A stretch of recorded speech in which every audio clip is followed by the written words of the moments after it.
Well, I think people who spend a lot of time on technology and a lot of people building a product um, don't understand that the technology doesn't always matter that much, and the product doesn't always matter that much.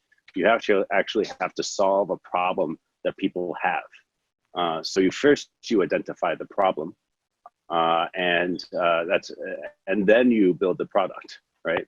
And so when you talk to technical co-founders, I mean, we have tons of PhDs here at China Accelerator and Mox. We're helping companies from all around the world enter Asia, enter the China market, which is very hard to do, enter Southeast Asia, South Asia market. The difficult thing is that they do things backwards.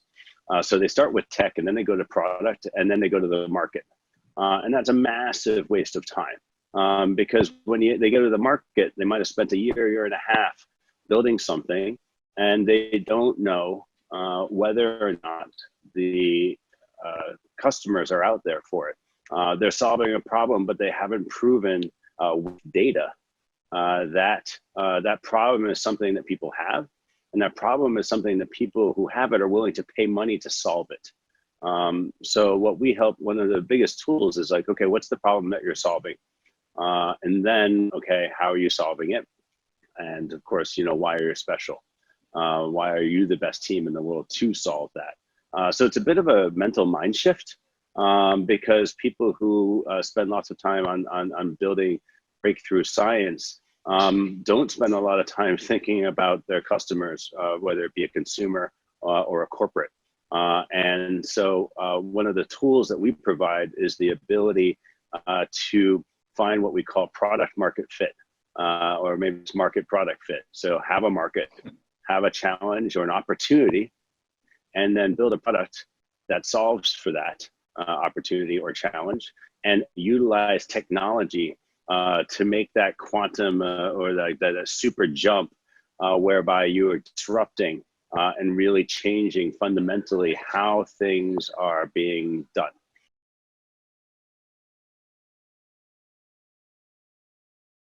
There's some balance there if you're thinking about pure urgency and spending all-nighters constantly trying to get stuff done. Eventually you burn out. That's not gonna work for you, right?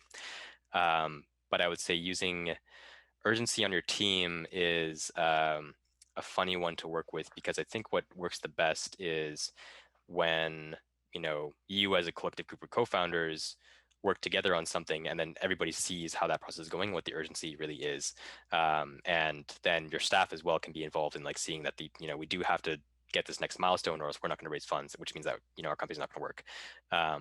And when everybody's aware of that target and what the outcome of that is, it's not just giving somebody an assignment saying produce this much CBD by the end of the month. It's more this is our target. We need to produce CBD by the end of the month because this and this and this, and this is how we're going to get to market. And then the whole picture becomes exposed and everybody's involved. And I think that's going to be what helps create that urgency.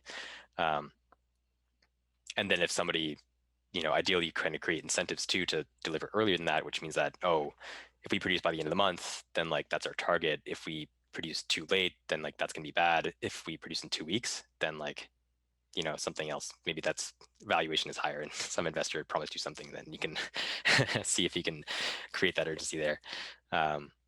So yeah, and I guess that's to tie this back to maybe academic scientists coming into this stuff. I think you're given your timeline, you're maybe doing a PhD for 6 years, whatever, ideally published once or twice. You can think of ways to why that seems like a not so urgent process. You're going to go through it, you're going to learn, and that's the end of your story.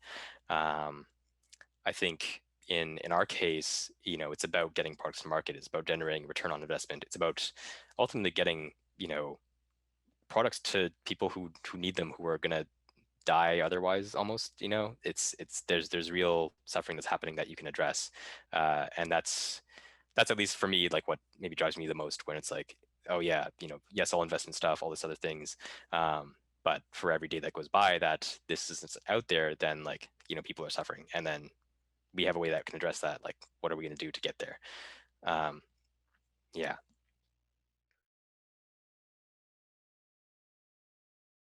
So as we grew the company, I think we Technology wise, of course, this is a challenge to get in yeast to actually produce these things. We had to pay a lot of attention to IP and all this other stuff to set our foundation properly. Um, Going along over time, uh, we paid close attention to things like, which clinical trials were coming up, which professors were studying, which areas, like which applications are going to be the most relevant, how the legalization of cannabis was developing in Canada.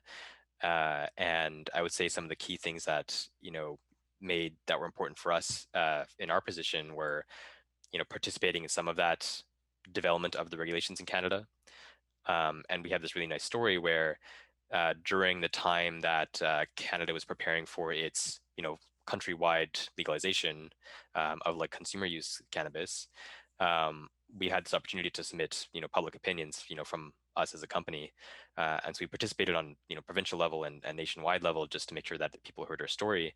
The key outcome from that is that in Canada, the definition of like what's regulated under the cannabis laws is not just cannabis. It's cannabis, anything that's in cannabis, and regardless of how you make it. So actually, when we think about going to market in Canada, we can go to market the same way as any other cannabis producer in Canada. And that's one of the, more elegant and interesting ways to regulate this stuff. Definitely a lot more clear than the way the US or even Europe has gone in terms of regulating these different kinds of compounds, and gives us like, this clarity that is important for, a go to market, but also for investors who, have some questions about investing in anything cannabis related. So that was very key for us too.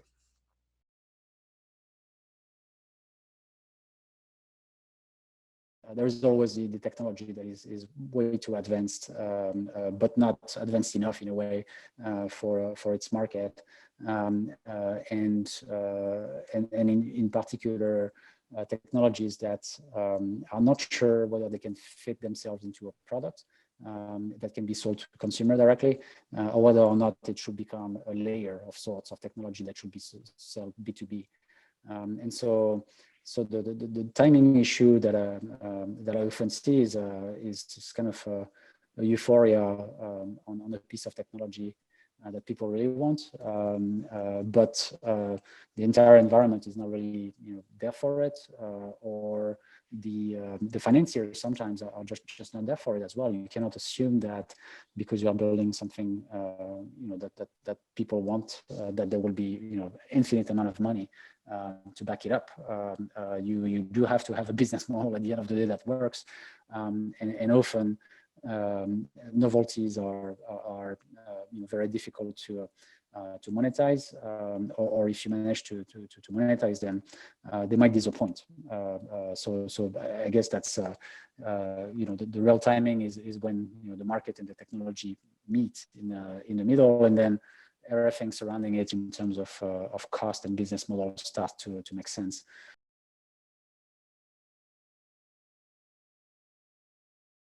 So looking at like I guess we had a bunch of ideas going into it, and I would say this one involving cannabinoids was the most timely and the most relevant one at the time. So this was 2014. This was just after the some of the breakthroughs started becoming globally known, where you have kids who have this rare type of epilepsy having to travel to Colorado to try and get access to a CBD product that would take their seizures from 300 per week down to zero.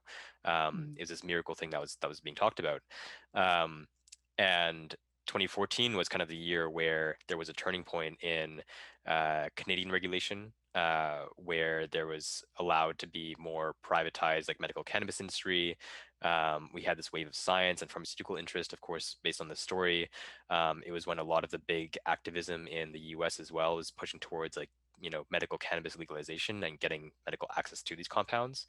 And that all these things together kind of is what led us down this path to say like, okay, there's a big wave coming here. It's clear, and citizens are fighting to get access to these things. Why can't we find a better way to produce them, and why do we have to rely on street drugs to like treat these kids? It doesn't make sense. And so yeah, really at the cusp of that like industry turning point is when we kicked off. We spent some time around researchers and patients who were also like interested in hearing about what we had to offer, and that gave us also a lot of validation where it's like, companies that are now some of the bigger cannabis companies today were starting out then saying like, this is great, you know, you should do this. And that's how timing worked in our founding moment, I would say.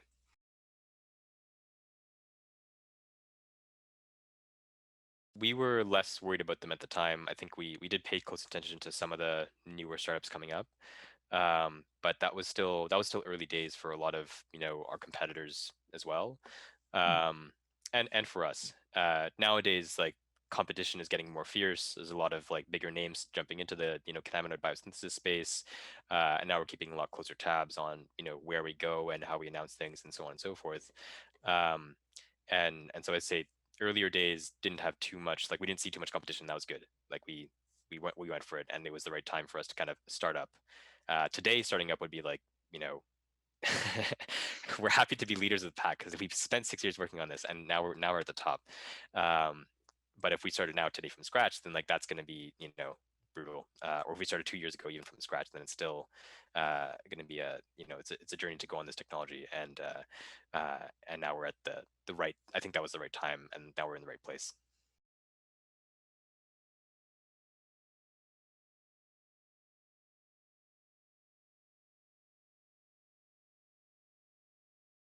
If I had all the power in the world to choose how I would, you know, actually try to attract customers, one way I would do it would be crowdfunding. But I would actually try to fail at it in a way, or put it that way. I would, you know, do lots of different campaigns that I never fulfill, or, you know, so and therefore, you know, they will be considered a fail. But the more you do, you know, crowdfunding or the likes, really, it's about, you know, if it's consumer, reaching to, you know, as many people as possible, you get a tremendous amount of data out of it. I think there will be tools, you know, that that continue to match that potential, maybe on Discord and you know, other places where you can actually continue to aggregate, you know, the idea of what people want and how they want it, in order to just, you know, start to zero in. But crowdfunding was always the best proxy, and every single time we launched a company in crowdfunding, it was always about making it successful. But interestingly, remember one very successful company that joined our accelerator after a failed campaign, which was not on their own, but that failed campaign had lots of insights into it that really helped us form what will be the future product moving forward.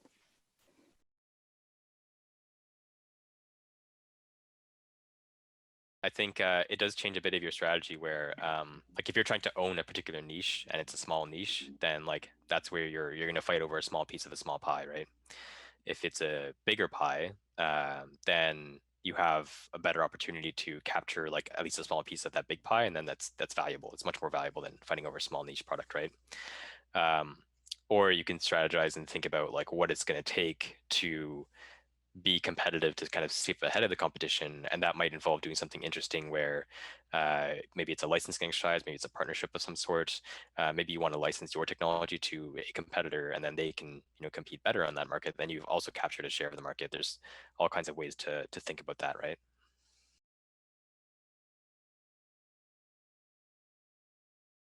I think the companies need to gauge whether they want to use that technology for consumers, and therefore they will have to actually create a product from scratch that embodies that technologies, and so that would be, you know, B2C, or they prefer to sell that technology to other companies so that they, you know, serve the product to those consumers later on, and that will be the B2B route.